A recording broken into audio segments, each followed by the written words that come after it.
Um, it's podcasting time. Yeah. So what have you been working on this week? I have been doing some design work. You know, that's what developers do, right? So, doing some design work for a new project. And so I've been spending a lot of time in Sketch. And I found out this pretty awesome feature. It's called prototyping. And I don't know when it came out, but I watched like the release video sometime in the last month or two. But I actually just discovered it from the interface, which is pretty awesome. Like we talk about progressive disclosure sometimes. So you open the app and you saw like a new button or something? Exactly. It was in the header. It was like yellow, so it kind of stood out. And it just said link. And then it said something like cloud or view online. And I thought maybe they had built some sort of like post my artboards to an Envision-like website and just share them. Mm-hmm. And I was like, oh, cool, they built something like that. But it's more than that. So it is that. It's like a cloud version of your Sketch document. The feature is called prototyping, and it's a cloud version of your Sketch document that you can share, you can invite people to, or you can just get an anonymous link. And anyone who has the link can just open up the website and see your Sketch document. But there's another part of it, which is the prototyping part, which is links. So what you can do is you click on any element in your interface design, and you can press W, and you can just click to another artboard. So if you remember at TED, like we used Envision to make these kinds of things, where first you would install an Envision plugin into Sketch. You would press a button to sync it all up to an Envision project. Then you'd open up Envision, and you would draw hotspots around nav links in the header and link to different artboards and all this stuff. So how is this? Why is this so much more exciting than that? Well, first of all, it's just because you're right there in Sketch. And so the first thing is that you literally are just working and you're like, oh, there's a link to this thing. You press W, link to your other artboard, it's done.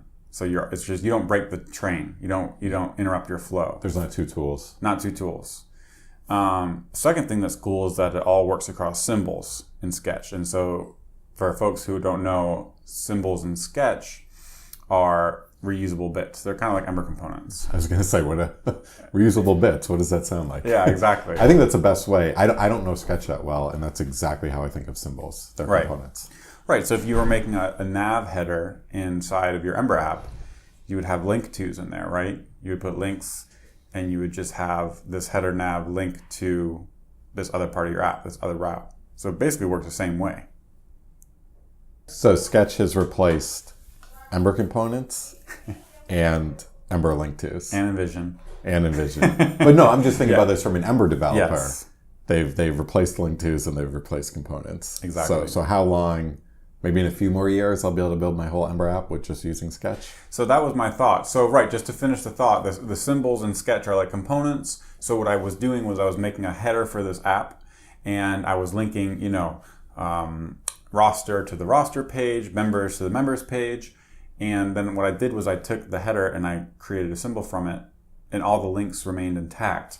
Sketch organizes its things as across artboards, across pages, and when you make a symbol, it extracts it out into a new page.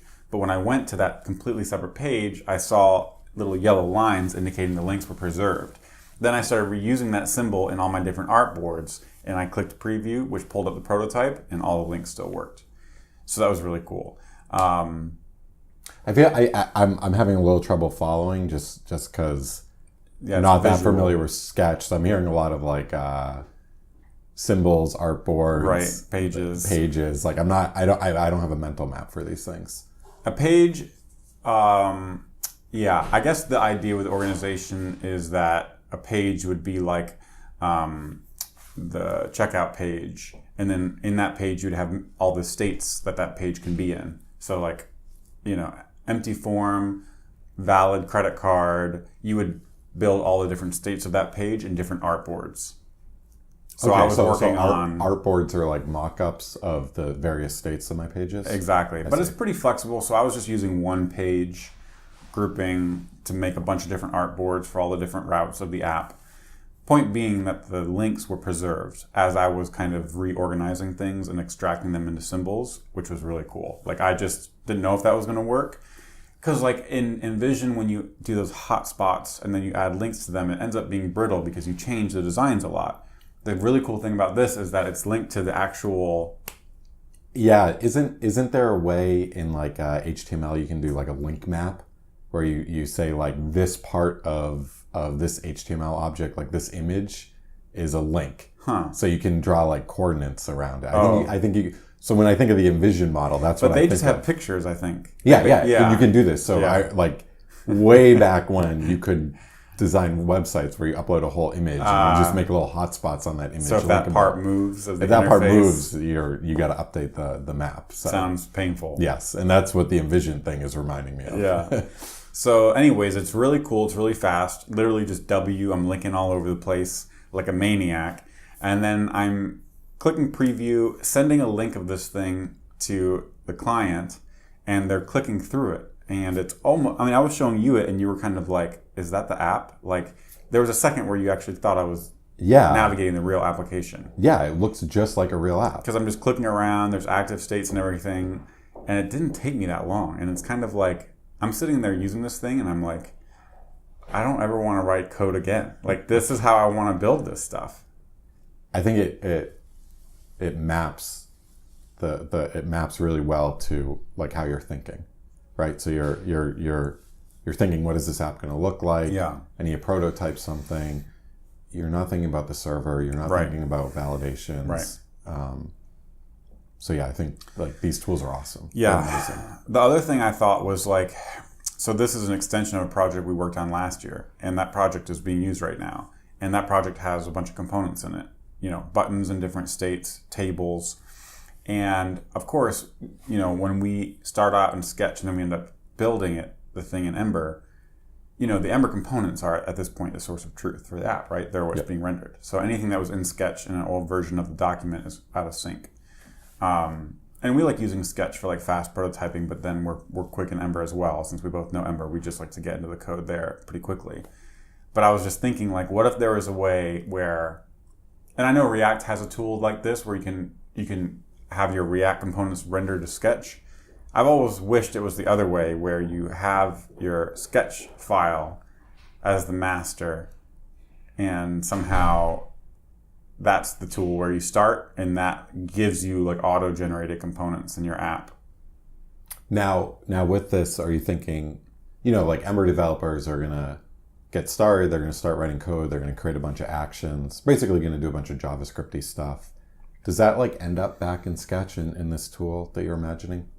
Yeah, I guess that's the question, is like right now, code is the best tool we have for rigorously defining the various states of different UI components. Mm-hmm. You know, it's a hard problem. And like basically, whether you're talking about Ember or Vue or React, like all of these things are trying to build up as the highest level APIs as possible while still being flexible enough and powerful enough to describe all these things, right? Mm-hmm. Like that's what a good API is. It's something that constrains you, but it's also flexible enough for your problem space. And code is the best way to express that. I mean, right now it is. But again, using this thing, it very much felt like doesn't need to be one day, or at least parts of our workflow don't need to be. Like when I'm writing a series of of actions to save some data to the server, like that feels like appropriate use of code for sure. Visual design, you know, we talk about declarative coding a lot. Mm-hmm. What's the best declaration of what this UI component looks like? It's what it actually looks like. Right. And at that point, Ember is really an implementation detail of the design of my application, right? Mm-hmm. So if I give you a prototype, and you know, there's folks helping us out code on this, right? So from my perspective, I'm helping design the product and making sure the flows align with the business goals for our client. And then we're going to have some folks help us code. But from my perspective, I don't even care. Of course I care. It's an Ember app and I'm going to look at the code. Right. But the components are black box. Exactly. As long as they take this input, they render in this state, you're happy. Exactly. Yeah, of course, if you opened it up and there was 1,000 lines in a component, you'd be upset. But yes. But really, it's an implementation detail if you think about it. So it just had me thinking, you know, with the kind of product designer hat on, it's like, this stuff is really important to get right. I mean, we talk a lot about, you know, who cares how you build something if what you're building is wrong to begin with. And so tools like this that make it faster to figure out what you should be building and making sure it's aligned with the goals of whoever you're building it for, I really, really like those. Yeah. It would be awesome if these UI tools, they had a way to get UI developers into them. Yeah. So I think the symbol is really powerful because I already think of things as components. So when I see a sketch symbol, I made a few today and I didn't even have to think. I just made a few. You already had a reference point component, basically. Yeah. And so I'm already thinking at that level. So I think the more the tools can make it easy for us developers to get into them, take something like Photoshop. Right. There's no chance of me doing anything in Right, Photoshop. Exactly. So, but Sketch actually is making Sketch it easy is like a tool for me building digital products, and it has all these concepts that you're already familiar with as a UI developer. Yep. So I also like the thought that these tools can help with constraints, something else we talk a lot about, and the idea that if you're in a visual design tool, it could point out things like, good typographic choices or use of white space or repetition of patterns, things like that, so that when you go to build something, it's almost like you can start off with a template. Like in Sketch, when you go to build, if you create a new iOS artboard, you have like a kit of UI components from Apple's SDK, basically, that you can just stitch together to make an interface. So if you're making something more custom for the web, you can imagine the tool being smart about that and helping you and kind of drawing some constraints for you. Mm-hmm. So I really like that idea, choosing your colors. Again, not just having an entire color palette available, but some of those lessons that we've learned from development, things that make developing products more scalable and maintainable over time, embedding those constraints in a tool like this. Absolutely. Is like super exciting to me. I mean, the worst thing you can do in a design tool is let someone like me just drag and drop things around. Right. Because everything, there's going to be 20 pixels here, 18 pixels here. Three versions of green. I mean, it's all guilty of that, right? So again, like the more help we can get in this area, the better. Yep. So. Cool. Very cool. So let's see. Last week I was working on EmberMap, and we're just buttoning up some stuff.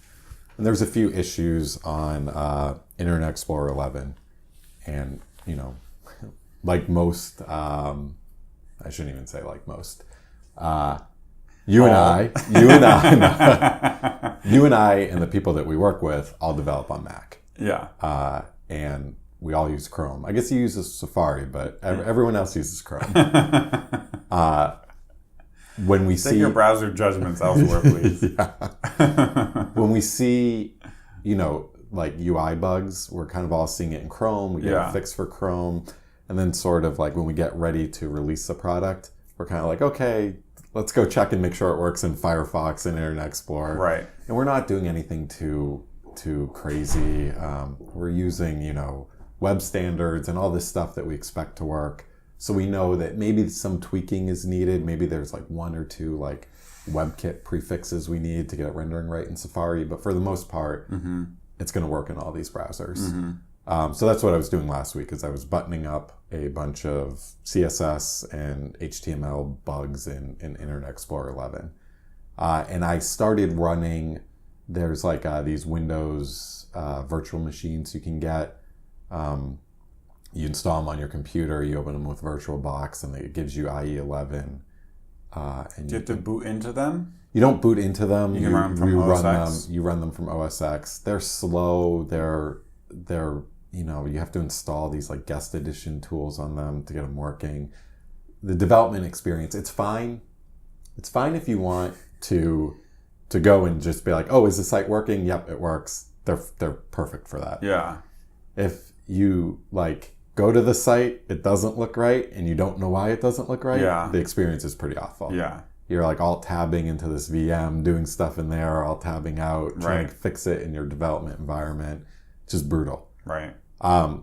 So this is where I was. But you can visit your local Ember server from Mac in this environment. So that's correct. Pretty cool, because you can try different things and it will reload. Yes. Yeah. So that's nice. Yep. It's just you're not working in a complete high fidelity environment where you have responsive access to dev tools and all that stuff. Right. Exactly. Yeah. And there's a whole bunch of there are these virtual box integration things that try to smooth over that. but just this is not something you want to spend your day doing. Yeah. So I wanted to speed this process up. Yeah.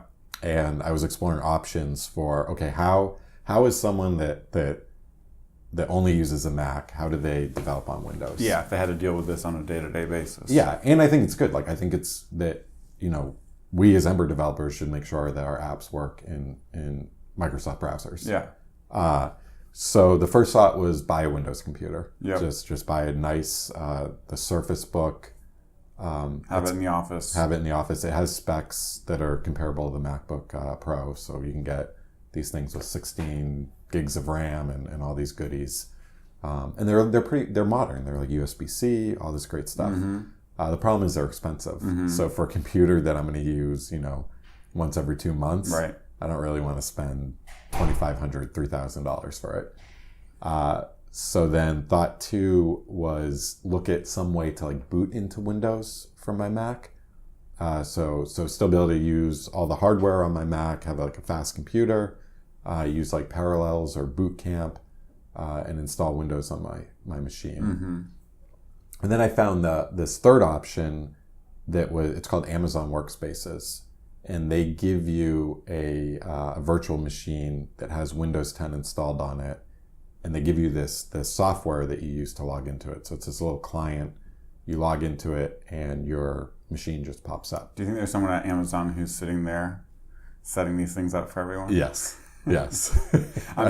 I'm having a flashback to one of my first jobs where we had all these virtual machines that we were managing them. So they were just real. It was a server room. And then there'd be an emergency, and we'd literally run back there and SSH into and it's like, oh, it's that one. Nice.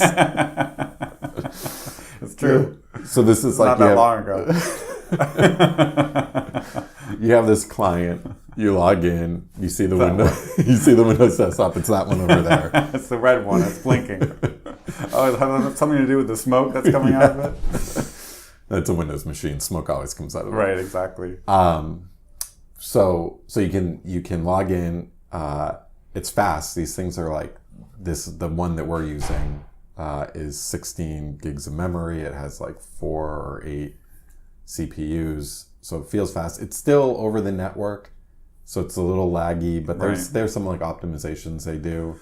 It's not going to take forever to boot things. No, not just at all. The bandwidth. It's the latency. Yeah, latency. Yep. The nice thing is you pay per the minute. So me and the other developer I'm working with on this project, we each have one, mm-hmm. and it wasn't like I had to go out and buy 2 laptops. Right. And both of us didn't figure out how to install Windows on our computer. We just both have these environments.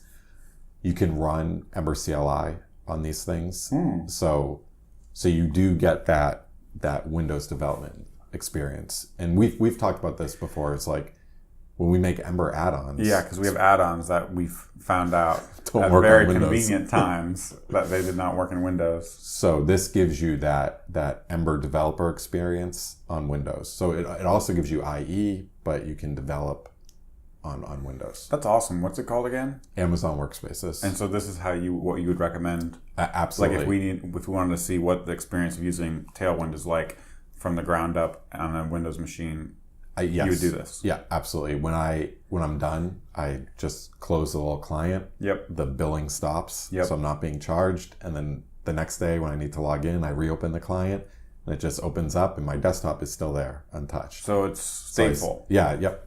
That's awesome. I see my my editor still That's open. really awesome. So you were like installing Atom and everything. Yeah, and it's it's funny, the Windows I might not be understanding how to best set up a Windows development environment, but it's very on a Mac you brew install everything. Yeah. On Windows, I need to get Node.js installed. I go to the Node.js website, I download like a Node.js installer. I see. I click through this installer. It's I don't know. I feel like I might be missing something here. I feel like there's a better way to properly set up a Windows environment. Because doesn't feel like that normal streamlined, reproducible way you're used to doing it. Exactly. Yeah.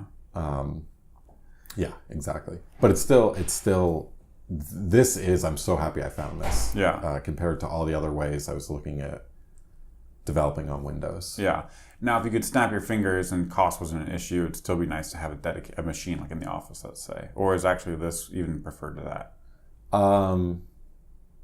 If cost isn't an issue, yeah, I'll probably have a machine in the office, right? Because that's what this is. This is a remote machine. Yeah. So, if it was in the office next to me, that'd be pretty cool. But then you wouldn't be able to make friends with Carl, the guy who's managing your server at Amazon. I call Carl and I'm like, press the A key. No, the other A key. I'm going to need this in about an hour. Could you get it ready for me? I'll buy you coffee. Well, that's really cool. And is there a way to have add-ons run tests in these things automatically? I don't know about these things specifically. Yeah. I think these are made for like their workspaces for like your employees to log on and kind of have an environment set up for them. There are CI systems that do run tests in Windows. I think when you open a pull request to Ember CLI, I think there is a webhook that runs stuff in Windows. Oh, wow. So I think there are platforms out there. If that's what you want, I think there are platforms out there that support that. Nice. Well, that's really cool. Yeah. I know Windows support in Ember has gotten better over the years. I know it's still not primarily...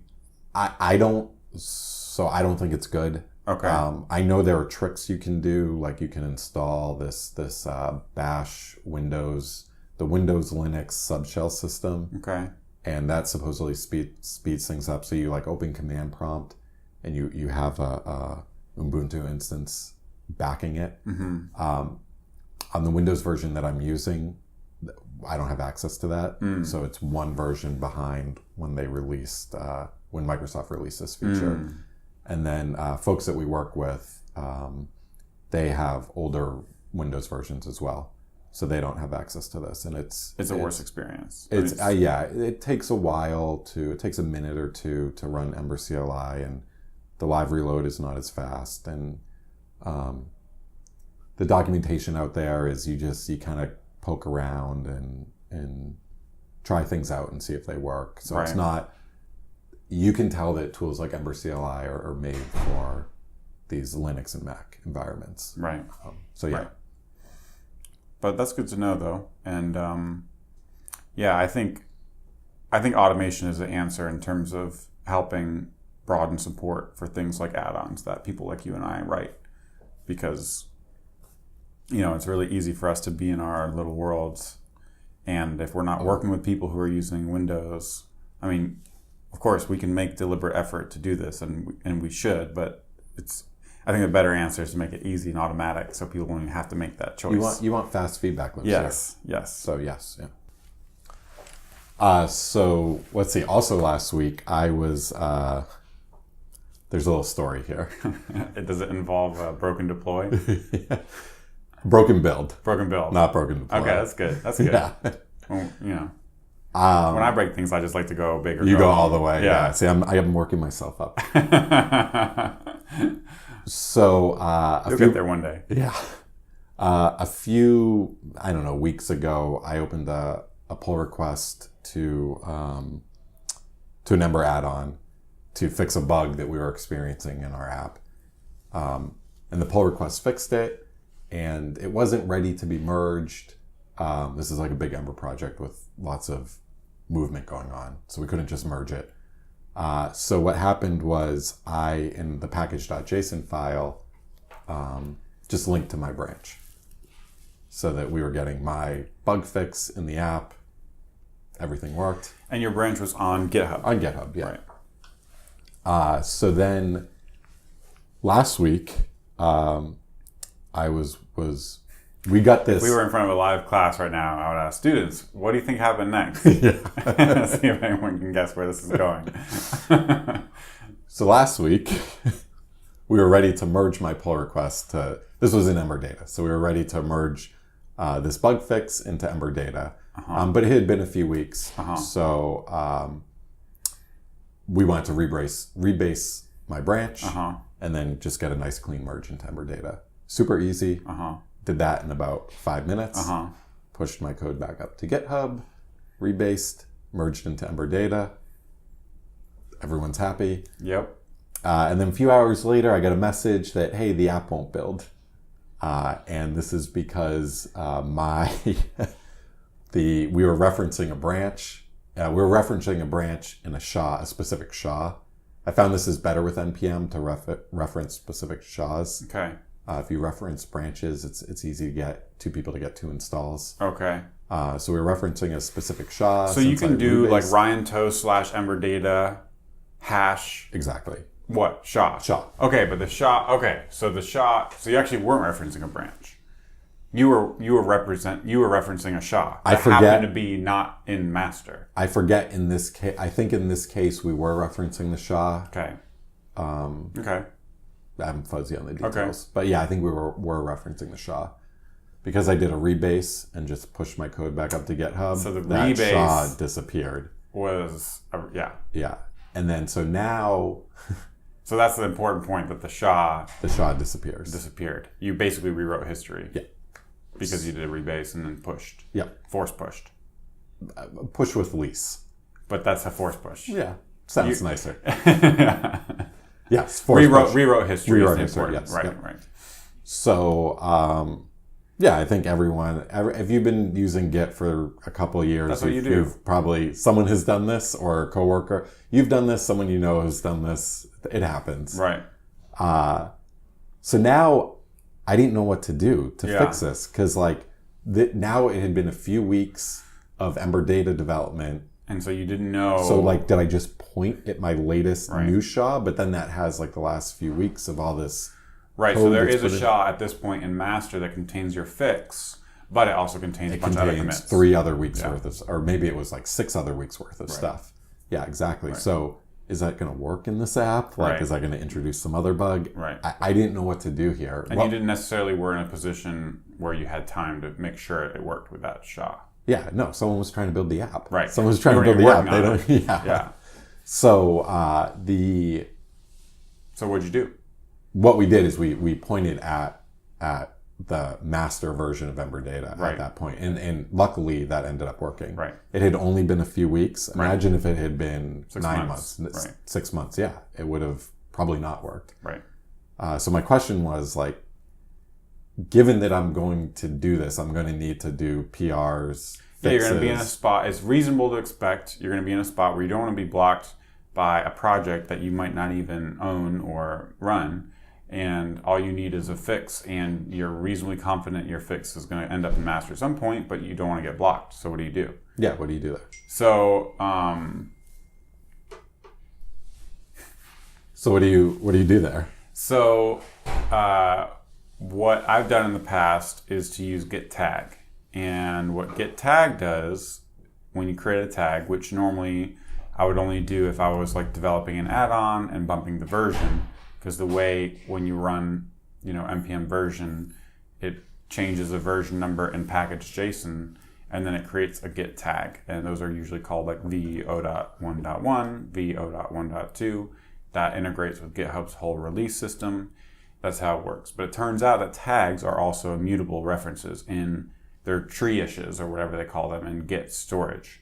And so if you ever create a tag on a SHA, that SHA becomes an immutable reference in the Git repository for all time, even if that SHA was part of a branch that you erase. So that allows me to still rebase, but I can still reference this tag. It's Exactly. So you rebase your branch. So if you were to git rebase on your branch, and then git log, you wouldn't see that SHA anymore in the branch's history. And that SHA, I don't even think that SHA would end up in master, right? Because it's not going to be in branch. And when you move the tip into master, it's not going to be there. But it is in your repository. And then when I'm over in my application in the package.json, how do I reference the tag? So you can either use the SHA, which will still exist, because that is the immutable reference. I mean, that's the identifier. Or you can use the name of the tag, because when you create a tag, you have to give it a name. That's unique. So that's why you can't have 2 tags that are v1.0.0 or whatever. Now, I guess you could, I don't know if you can delete tags. I've never deleted a tag before. I think you can do anything you want with Git. So, but yes, that's the main guard is what you described, which is branches get changed and deleted all the time. I mean, even if they get deleted all the time and changed and those SHAs can go missing when they get rebased. So I think that's the way you want to do it. I mean, do I do this every time I reference non-version stuff? No.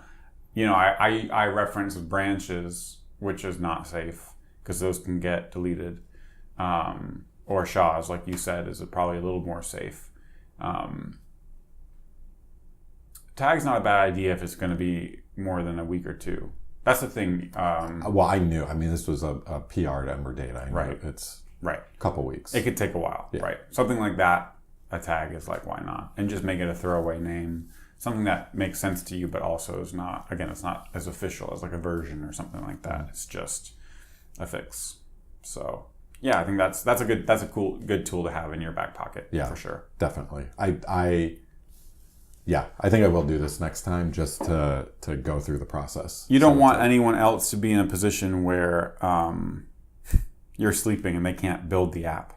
Yeah, because of something silly like you've rebased this. Right. Also, too, like well, what if the maintainer of the project could also choose to like fix conflicts, and then they could create a squash commit, or they could rebase it themselves through the interface, which could destroy your commit. Right. So, my commit was on my repo that's a fork. So they something they could do wouldn't affect your fork because you're the owner of that. Right. So I was thinking it's like, it's linked to my name on GitHub. I own this. Right. But I rebased it. Right. That's where a tag makes a ton of sense. The really nasty thing about this was that we didn't notice this right when it happened because we already had all of our node modules installed and all set up. So it was someone new that was trying to build the project that ran into this.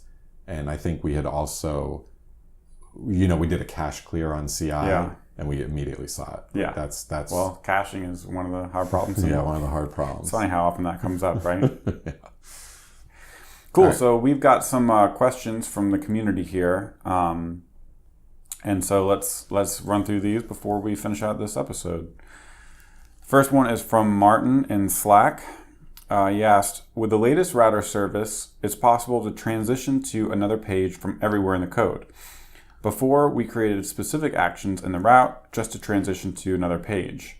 Is transitioning to other pages from inside components considered a bad practice, or is it totally fine? My coworkers feel it's dirty to transition from inside components. Do you have any guidelines when and where to transition with the new service? My short answer here is go ahead and transition from anywhere. I think it's perfectly fine. My long answer is that, so I was working on a component last week, and this is kind of like cemented this. So when I saw that question, I got really excited. Mm-hmm. So I was working on a component, and the component had configuration for you. The component was like a form with a bunch of buttons, and when you click the save button, the action was different depending on what page you were on in the application. So this component was reused on multiple pages. So we would configure that. So we would pass in an on-save action. Right. It's like data down, actions up. This is the actions up part of it. If you click the cancel button, it was always the same thing. It would always transition to the home page. Mm-hmm. And so I was passing in this on-save action, and then I was just, I was in there looking at this code, and I passed in on-cancel action. Mm-hmm. And I used exactly what Martin's describing, an action in the controller that did the transition.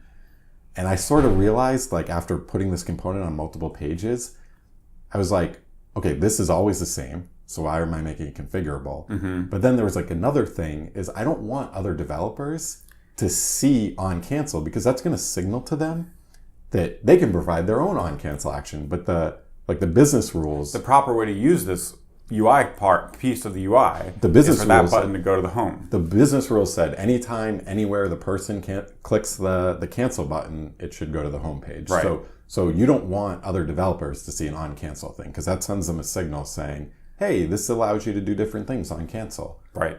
So I got rid of the on cancel. I injected the router service into this component, and I made an action inside the component. And when you click that cancel button, the component did the transition.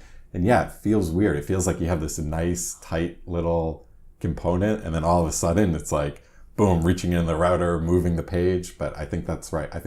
Yeah. I think that is the right design. I mean, we went through this with the Ember Data Store as well. right? Yes. Where people felt like that with Ember Data Store, but now it's way more common to inject it. When it makes sense. And the whole point is to use the thing that makes the most sense. And if you're passing essentially an argument into a function that's never configured, that's a problem right there. This also goes back to, we had Alex on the podcast last week, and we were talking about how there's this push for Ember's magic bits to be able to decompose more nicely and for us to have access to them. And when we have things like this in our apps where we need different parts that don't fit nicely into Ember's kind of happy path, we shouldn't have to start from scratch on our own, right? We should just be, and that's kind of the router service, right? Like before the router service was exposed, you either use it in the way Ember prescribes or you don't. But now that it's exposed, when you need a little more power, you can opt into that extra complexity by injecting the service manually and writing it yourself. And then soon, when the rest of that router service is complete, because that was only half of it, right, there's still some stuff that's not exposed, like the current, being able to basically recreate link to using stuff from the router service.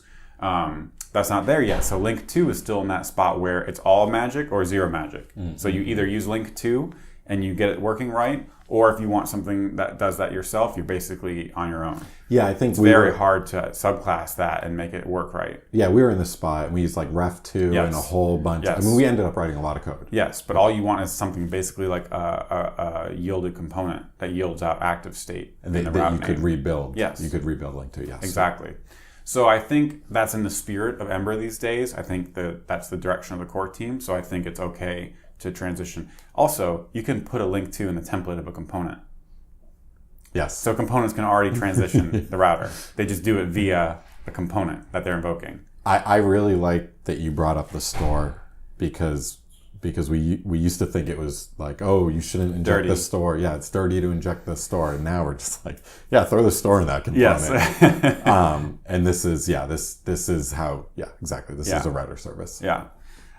I think it might also be worth just pointing out here, because we've talked about this. It came up with Alex. It came up a few times over the past few weeks, talking about conventions in the Ember community. We have an article on embermap.com called Safety of the Herd, where we talk about the power of following conventions. And we're big on that as a value proposition of Ember. But sometimes I think it can be stretched to mean something that we didn't mean it to mean, which is it's not about if you feel like awful in this part of your app, but you can't figure out how to do it with Ember's conventions, don't feel like you have to just bury yourself in this pit for months. Just because you feel like you're going outside of Ember's conventions, right? I mean, the whole point with conventions is that when you first learn Ember, and this is a great example, when you first learn Ember and you write a click action on something, you have an action, like hello world Ember, link tag, action helper, toggle panel, and you write that toggle panel action on your component and your controller.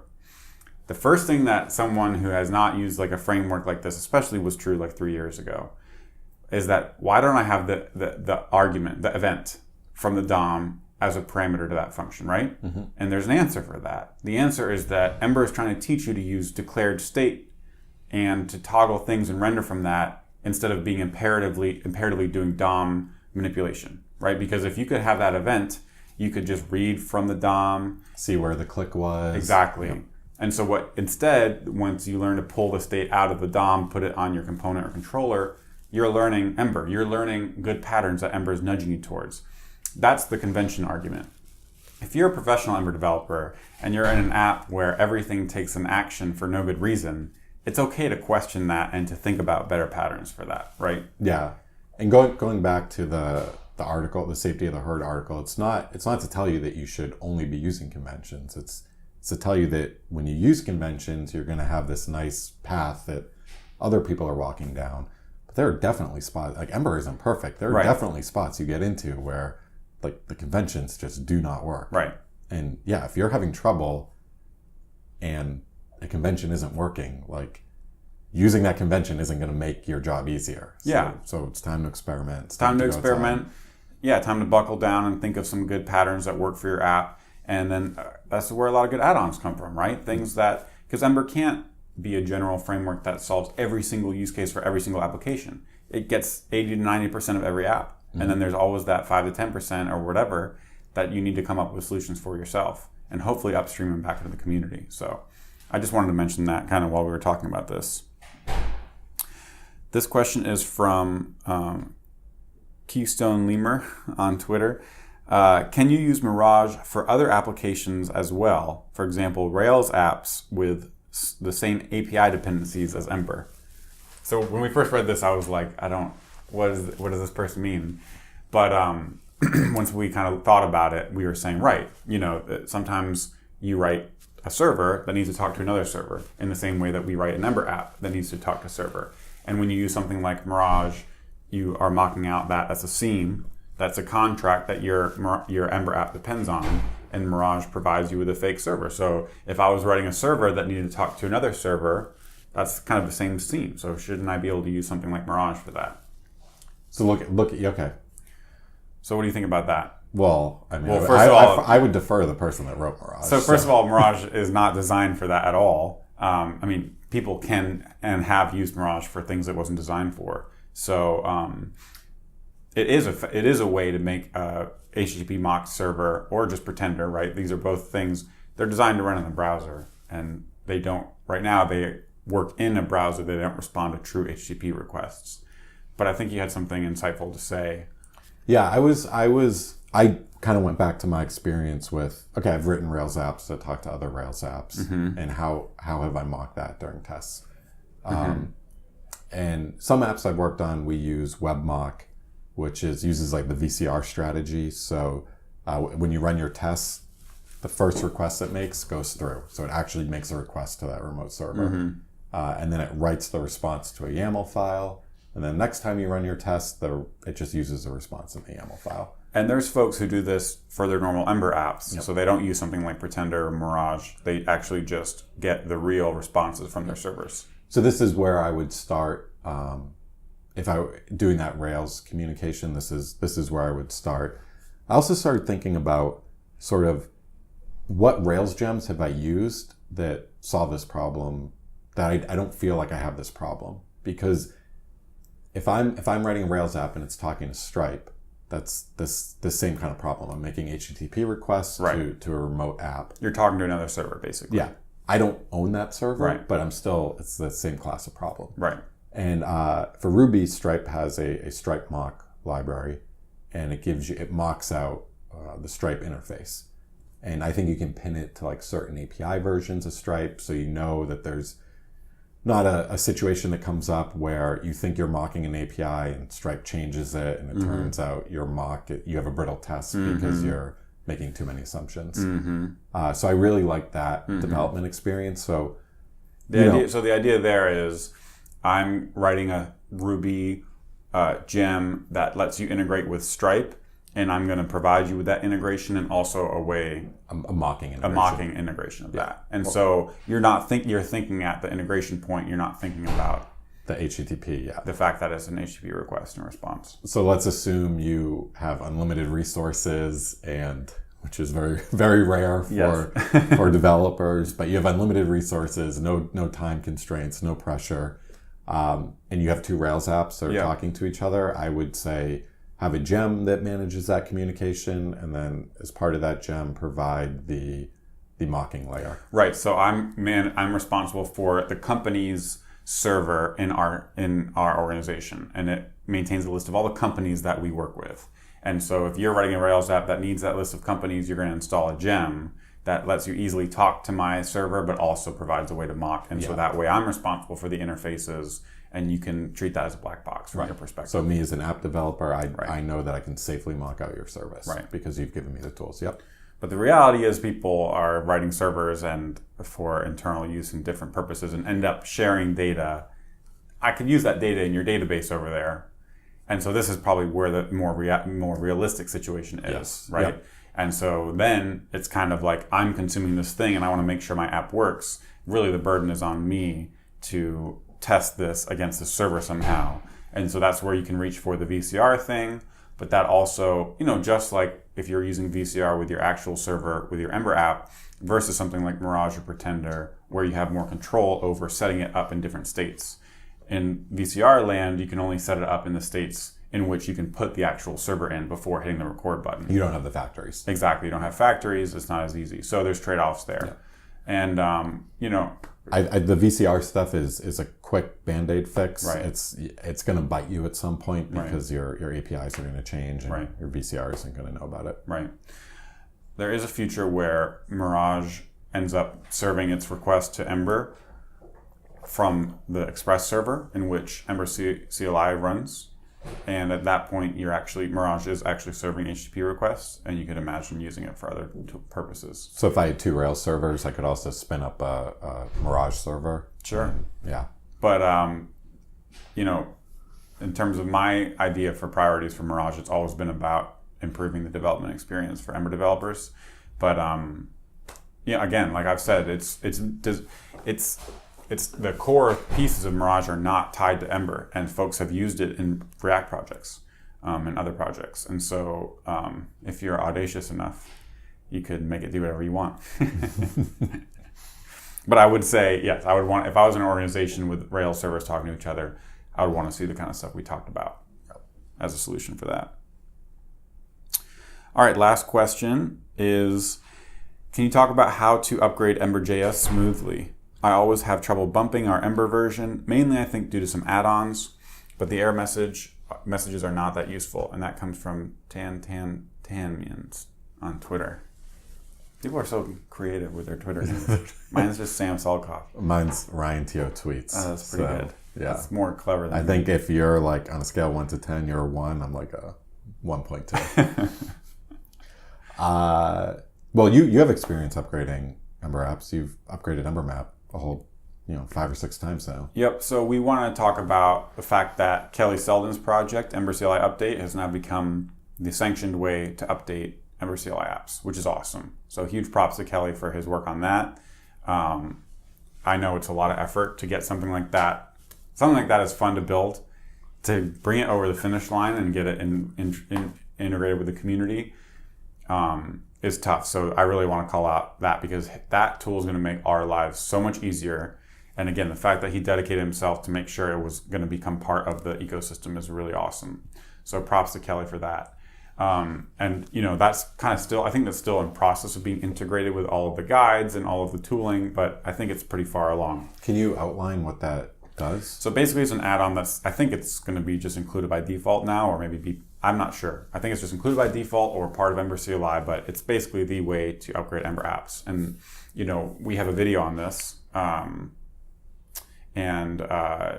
It basically once you install this thing, normally when you upgrade Ember apps, Ember CLI apps, you install a new version globally and you run Ember init and you go through a bunch of diffs with the blueprint generated files. Those diffs aren't smart enough to know, for example, the routes that you've added in your Ember router. So if there's a change in an import statement, it's going to tell you, but it's also going to say, oh, all of these routes are not supposed to be here in a brand new Ember 2.16 app. So it's going to want to delete all the routes you created. Exactly. And so what you do is you end up going through... Not fun in the upgrade process. No, it's not. You end up going through and tweaking those things until the diffs kind of only show your application code. But that's annoying. And this tool is smart about this. So it can mostly just do things automatically. And every time I've used it, it's worked incredibly well in terms of just you update it and it makes those diffs for you and leaves your application code alone. So that's a huge win right out of the gate. Yeah, I use this on an add-on. I upgraded an add-on from 2.18 to 3.0, and it was so easy. Yeah. You just run Ember CLI update, and it gives you, it like stages everything as a git commit. Yeah. Then you can just look at it. Yeah. And it's, okay, this looks great. All these packages that I don't even ever have thought about, they're just bumping versions. It's unbelievable. It's great. So then the real trick with this question is the fact that versions and dependencies. Yeah. Liquid Fire is an add-on that really depends on very specific versions of Ember to work with, since it uses certain APIs from Ember. And so that's always one that we check when we upgrade our apps.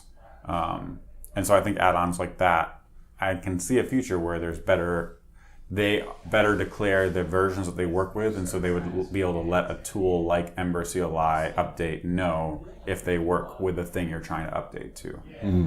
So you have Ember Liquid Fire installed that works with Ember 12, and you go to 2.16, and then it tells you, we were able to upgrade this, but now you have these incompatible versions.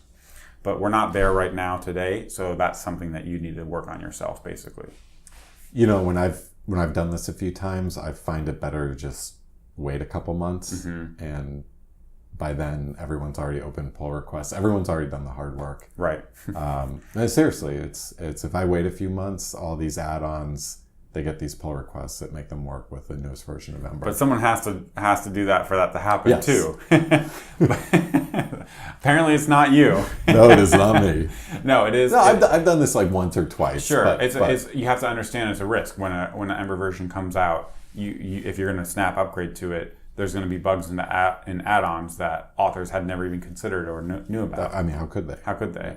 But I would like to see something that's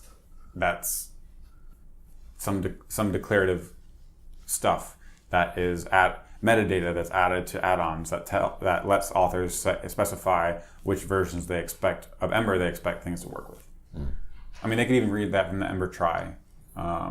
Yep. Like if I upgrade my app, and it could tell me, look, Liquid Fire's working, but its Ember release test run on Travis is failing right now. And that points to what you're trying to upgrade to. That's an allowed failure because of release, but I want to know since I'm upgrading a release.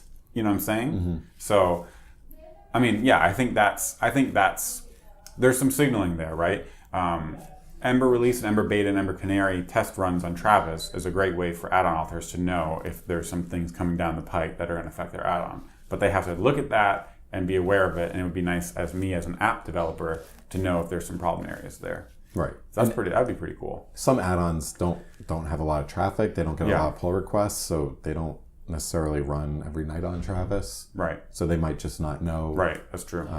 There's a lot of moving parts here. Dependencies are tough, basically. My advice is still, unless you absolutely need something, you can usually hold off on upgrading Ember. Yeah.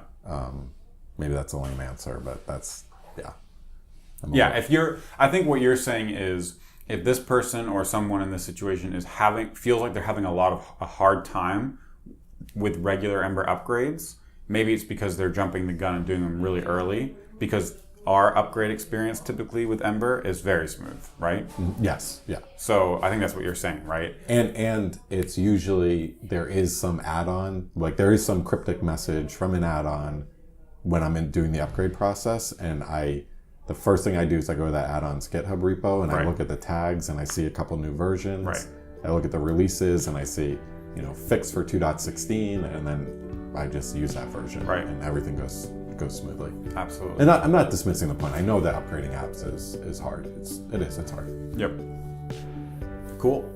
All right. Well, that's it for this episode of the podcast. Thanks for listening. And be sure to jump into Topic EmberMap on the Ember Community Slack. That's kind of where we hang out during the day and talk with folks about, our videos and our podcast episodes and guests that people would like to see on the podcast. So if you'd like to interact with us there, be sure to come in, and thanks for listening.